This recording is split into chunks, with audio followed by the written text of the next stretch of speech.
La prosa novelística. La escasez de obras de ficción en la prosa colonial es un fenómeno tanto para México como para el resto de Hispanoamérica.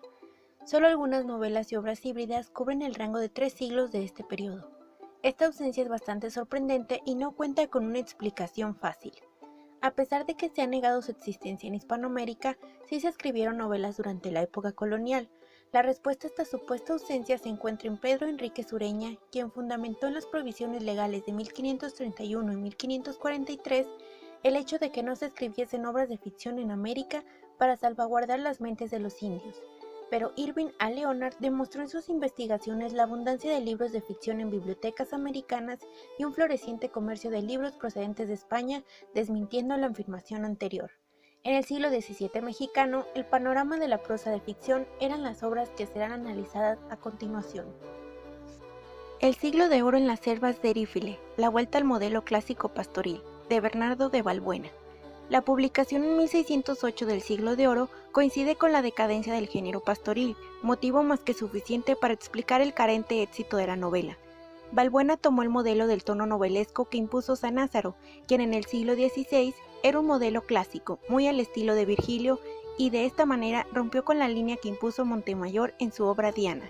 El Siglo de Oro ha sido una obra siempre estimada por la crítica debido a las virtudes estilísticas del autor y al seguir el modelo de Sanázaro, prescinde de la casuística amorosa como tema esencial de su obra, dado que el tema es un elemento más entre los que componen su imagen del mundo pastoril.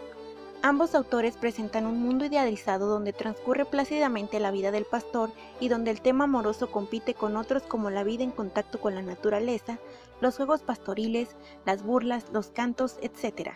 En este caso, el mito pastoril se centra en revivir la antigua Edad de Oro. Balbuena se interesa en presentar un mundo eglógico en el que los personajes no cuentan como individuos, sino como un conjunto determinado por unas características comunes. Los Cirgueros de la Virgen sin original pecado, de Francisco de Bramón. Los Cirgueros apenas si ha tenido lectores y críticos, más que nada debido a la carencia de ediciones. Fue una obra tardía en el género pastoril a lo divino. En el siglo XVII era muy frecuente la adopción de la eglógica pastoril para el tratamiento de temas religiosos, y en este marco es donde se debe situar a los cirgueros. El tema de la obra gira en torno a la Inmaculada Concepción de la Virgen, pero la parte doctrinal de la obra queda limitada a 3 momentos, los cuales no rompen con el marco narrativo, las cuales son tema del pecado original y la Inmaculada Concepción, cualidades de la Virgen y panegírico de la Purísima Concepción.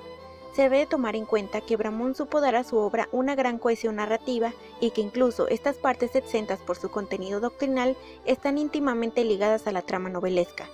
Esta novela recoge elementos dispares de la tradición pastoril y presenta rasgos que pueden considerarse híbridos. Por una parte, se hacen presentes los tópicos fundamentales de la línea clásica de Sanázaro, los cuales siguió Balbuena, pero también continúa con la línea renovadora de Montemayor, dotando la narración de una acción que encuentra su culminación al final de la novela. El pastor de Nochebuena, de Juan de Palafox y Mendoza, entre la ascética y la novela. En 1644 se imprimía en México esta obra, en cuyo subtítulo podía leerse Práctica breve de las virtudes y conocimiento fácil de los vicios. Tuvo un éxito rotundo, llegando a sobrepasar las 40 ediciones, muchas de ellas traducciones a distintas lenguas europeas. Esta recepción tan espectacular tuvo que ver con la temática religiosa del libro. No puede ser clasificada estrictamente como novela, ni tampoco considerarla una novela pastoril por su título, pues la intención del autor no tenía nada que ver con el concepto. Adoptó una forma ficcional para exponer alegóricamente conceptos morales y religiosos, pero la estructura de la obra sí adquiere los rasgos de una novela, por lo que sí debe ser incluida en los grupos de obras de ficción. Debe considerarse como un tratado ascético que formalmente adopta rasgos novelísticos. Forma parte de un conjunto de obras que genéricamente híbridas presentan rasgos propios de la narrativa de ficción. La intención del autor con esta obra fue ofrecer en el marco de sus obligaciones pastorales una obra que sirviera de guía y meditación para los fieles, especialmente para las monjas.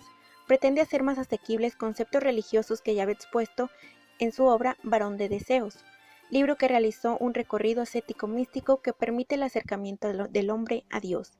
Consciente de las dificultades que este tipo de obras tenían para los devotos cristianos, ingenió una ficción narrativa que hiciese más atractivo su contenido. De esta manera, empleando el modo de explicarse por figuras que la escritura llama parabólico, creó una narración alegórica no demasiado extensa en la que un pastor comprende en un viaje imaginario el significado de multitud de conceptos abstractos que aparecen personificados en el relato. Literariamente, se destaca la capacidad de Palafox para crear escenas dotadas de mucha movilidad en cuanto a la acción y variedad de personajes. La estructura de la obra presenta un marco narrativo general y multitud de escenas particulares. Los infortunios de Alonso Ramírez, de Carlos de Sigüenza y Góngora. Esta obra menor, en su amplísima y erudita bibliografía, ofrece el atractivo que conlleva el relato de las aventuras de sus personajes, prisioneros de piratas, navegante de los mares de medio mundo y náufrago que al final encuentra la salvación. A pesar de que no se puede ratificar la existencia de Alonso, el texto es suficientemente explícito para pensar en la veracidad del relato. No nos encontramos ante un texto ficticio que puede ser catalogado como novela, sino con un texto híbrido en cuanto al género narrativo, donde se entremezcla el relato de aventuras, la biografía y la relación histórica de sucesos particulares. Infortunios ha sido considerada una obra enmarcada en el ámbito histórico. En la época del autor era un relato biográfico de sucesos particulares, pero recientemente se ha despertado un gran interés por esta obra, principalmente por la polémica sobre su carácter novelesco, por lo que se parte de tres ideas principales. A. Si Alonso Ramírez es un personaje histórico y su relato verídico, nos encontramos ante una obra histórica. B. Una situación intermedia se produciría si, partiendo de un relato verídico, el autor incluyera elementos ficticios en la que el crítico debe valorar la ubicación de la obra entre la serie histórica y la literaria. Y C. Si se parte de la inexistencia de Alonso Ramírez o de que su relato es una fabulación de Sigüenza, nos encontramos en la serie literaria.